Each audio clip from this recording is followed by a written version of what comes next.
Hola, bienvenidos al laboratorio 2 de Fundamentos de Electricidad y Magnetismo. Bien, el experimento 1, lanzador de anillos. El objetivo del experimento 1, observar el comportamiento del lanzador de anillos con distintas configuraciones del núcleo y anillos de distintos materiales. Analizar el principio de funcionamiento del lanzador de anillos y usar la teoría del curso para explicar los resultados. Bien, resultados experimentales. De anillos con aluminio, anillo de cobre y anillo de aluminio partido. Bien, como podemos observar en el siguiente video que hemos podido observar en el laboratorio, es un anillo de aluminio con barra. Podemos observar que al momento de presionar el interruptor, el anillo sale disparado con una gran fuerza. Y el siguiente video también es del anillo con aluminio, pero sin barra. Podemos observar que solo llega a la mitad de la distancia que pudimos observar en el primer video, que el anillo con aluminio con barra llega a una mayor distancia. Respondiendo al cuestionario del experimento 1, explique el principio de funcionamiento del lanzador y la función que cumple la barra de hierro. Bien, como pudimos observar en el video, eh, estos anillos son lanzados por el lanzador de anillos o son disparados. Esto sucede por la inducción electromagnética y se puede explicar a través de la ley de Lenz y la ley de Faraday. En un instante, cuando se presiona el interruptor, la corriente ingresa a la bobina y donde la bobina genera un campo magnético en su alrededor.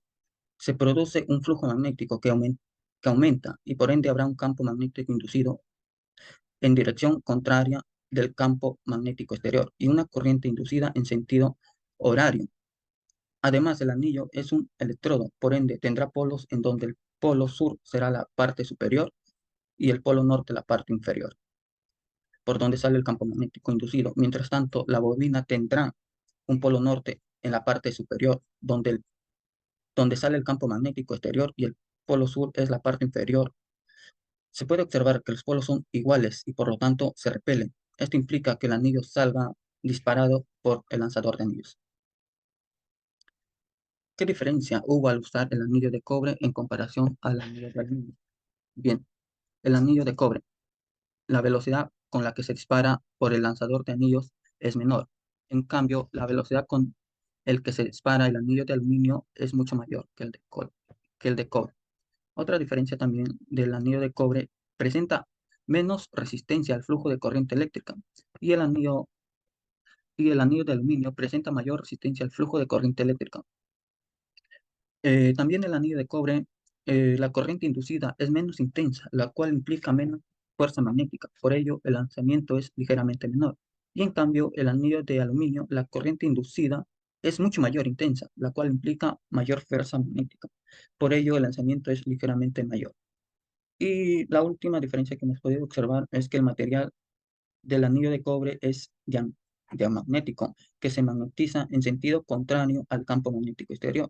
Y en cambio, el anillo de aluminio, su material paramagnético, se magnetiza en el mismo sentido que el campo magnético exterior. La siguiente pregunta nos dice: ¿cómo cambiaría los resultados con una bobina con mayor número de vueltas? Bien, una bobina con un mayor número de vueltas provocaría una mayor potencia electromagnética, que a su vez generaría una mayor fuerza de repulsión, haciendo que los anillos salgan disparados con una mayor velocidad. Por lo tanto, tendrían mayor alcance a comparación con otras bobinas de una menor número de vueltas. Conclusiones del experimento 1. Al observar la diferencia que existe al introducir la barra de hierro, se puede concluir que esta tiene la función de amplificar y dirigir el campo magnético de la bobina. La fuerza con la que será disparado un anillo partido será nulo, ya que no presenta inducción electromagnética. A mayor corriente eléctrica, habrá mayor repulsión entre los polos, por ende, el anillo será disparado con mayor fuerza. Mi nombre es Juan Sebastián Calderón Bonilla y yo haré sobre el experimento 2. En primer lugar tenemos los objetivos. Generar una flecha y corriente inducida en una bobina utilizando un imán. Utilizar la ley de Faraday para estimar el valor de la corriente inducida y comparar este valor con la corriente medida. Y utilizar un programa en Python para aproximar la función de corriente teórica. La primera pregunta es: ¿por qué al hacer girar el imán se produce una corriente? Se produce una corriente eléctrica por una inducción electromagnética por Faraday. El campo magnético induce una fuerza electromotriz a la bobina que hace que el imán cambie entre polo norte y polo sur empujándolo, formando una fuerza electromotriz alterna que puede cambiar con el sentido de giro y la velocidad del imán. La segunda pregunta nos pide calcular el periodo y la velocidad angular. Para calcular el periodo es simplemente hacer uso de nuestro programa, ya que podemos ver que el tiempo que demora de llegar entre un pico al otro pico es 0,193 segundos. Hemos utilizado a partir del segundo 2, ya que es el que más se asemeja a la función seno. Para calcular la velocidad angular es a partir de esta fórmula, que el periodo ya hemos calculado anteriormente, por lo que reemplazando nos daría una velocidad angular de 32,55 radianes por segundo. La tercera pregunta nos pide comparar entre la intensidad de corriente pico de forma teórica con la real. Para calcular la teórica es simplemente hacer uso de la fórmula del flujo magnético.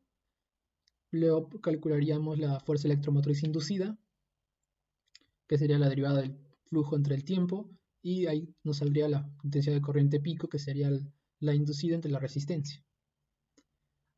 Hacemos cálculos y nos daría un valor teórico de 6,82 por 10 a la menos 3 amperios. Con esto comparamos con la que nos ha dado en el experimento, que es 0,06755 amperios, y podemos ver que se aproxima. Por último tendríamos la pregunta de programación que nos pide interpretar el código enviado, que sería el siguiente.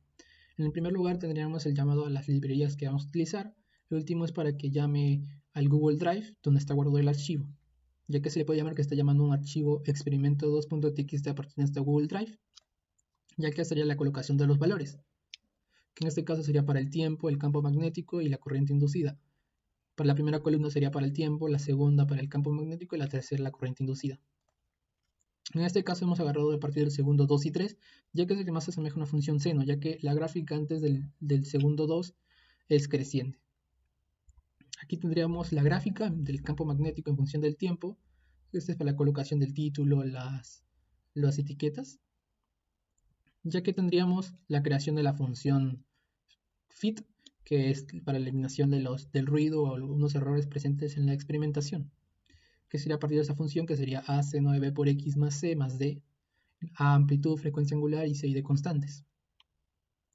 Ahora, con la ayuda de esta imagen, podemos calcular a partir de nuestra gráfica original el A máximo, el A mínimo y los periodos mínimo y máximo, para calcular el B mínimo, B máximo y C y D. Con la ayuda de esto podemos calcular que el A máximo es 0,23 y el A mínimo es 0,017, y para el periodo agarraríamos entre 2,25 y 2,45 para el mínimo, y el máximo sería 2,25 a 2,47, que sería 0,22. Con esto hallamos el B mínimo 9,09 pi y 10 pi para el máximo. Ahora, que aquí colocamos para el mínimo y acá colocamos para el máximo y nos darían dos valores, el res y cop. El cop es para la matriz de covarianzas y el res es de las variables ajustadas. Todo esto lo guardamos en la función y lo guardamos en una variable llamada bfit. Y acá creamos la gráfica, que en este caso el rojo sería la ajustada, que podemos ver que se asemeja bastante. Una vez hecho esto, tenemos que calcular la corriente inducida, que sería a partir de la FEM inducida, que sería el negativo del número de vueltas por el área, multiplicado por la derivada del campo magnético en función del tiempo. Una vez calculado el FEM inducido, podemos obtener la corriente inducida, que sería la derivada de la FEM inducida entre la resistencia. Acá podemos colocar el R, el número de vueltas, el radio y el área, que son con variables constantes, ya que ya lo hemos sacado a partir del experimento. B' sería la colocación del cambio de la derivada del flujo magnético en función del tiempo, y todo esto lo guardaremos en I2, que sería la corriente inducida. Y acá finalmente tendríamos el gráfico, que se asemejan bastante, sin embargo es un poco más pequeña, y esto ya depende de partir de las resistencias tomadas, ya que si es una resistencia menor, la amplitud sería un poco más grande. Ya para finalizar con el experimento 2, tendríamos las conclusiones, que serían que generamos una FEM y corriente inducida en una bobina utilizando un imán. Utilizando la ley de Faraday, estimamos el valor de la corriente inducida y comparamos este valor con el valor experimental, y utilizamos y describimos un programa en Python para aproximar la función de corriente teórica. Hola, buenas tardes. Mi nombre es Álvaro Loaiza y voy a hablarles acerca de los objetivos del experimento 3. Utilizar un transformador usando distintas combinaciones de bobinas y núcleos de distintas geometrías, medir el voltajes en las bobinas primaria y secundaria y verificar la relación de transformación del transformador eléctrico. Para la primera pregunta, ¿con cuál configuración del núcleo se obtuvieron mejores resultados? Bueno, se obtuvo un mejor resultado con el núcleo en forma de U cerrada, porque por la ley de Faraday sabemos que si hay un flujo cambiante, las líneas de campo inducen un voltaje. Si el flujo es atrapado por el núcleo, hace que estas líneas de campo circulen sin pérdidas mayores. Para la segunda pregunta, para la configuración de la pregunta previa, determine la relación de transformación usando los voltajes RMS medidos. Compare este resultado con la relación de transformación teórica. Hemos usado la tabla del laboratorio, del experimento, y tenemos tanto los núcleos, tanto el sin núcleo, con núcleo en forma de barra, con núcleo en forma de U y con núcleo cerrado. Y tenemos los siguientes resultados, ¿no? de la tabla. Para la relación de la transformación, hemos usado la fórmula de voltaje de bobina secundaria sobre el voltaje de la bobina primaria, que es 2 voltios sobre 3 voltios, y me sale un resultado de 0,67. Y la relación de transformación teórica, que es el número de vuelta secundaria entre el número de vuelta primaria, que es 1, ¿no? Que es 400 sobre 400. Existe una diferencia entre la transformación teórica y práctica, ya que la relación teórica es igual a 1. Por ello se debe a las pérdidas que hay en el transformador, como las pérdidas del núcleo magnético, las pérdidas en lo de vanado de cobre y las pérdidas debidas a las corrientes de Foucault. Para la pregunta 3, la relación entre voltajes de RMS y pico medido se alinean con lo teórico. Expliqué. Para ello hemos realizado una tabla, tanto el Vout RMS, que es con el medido con el multímetro, y tanto el voltaje out pico como el voltaje out RMS, que fue realizado por el Logro Pro, los resultados del Logro Pro. Y mediante la salida de voltaje de RMS hemos usado tanto la fórmula, que es igual al voltaje pico sobre raíz de 2.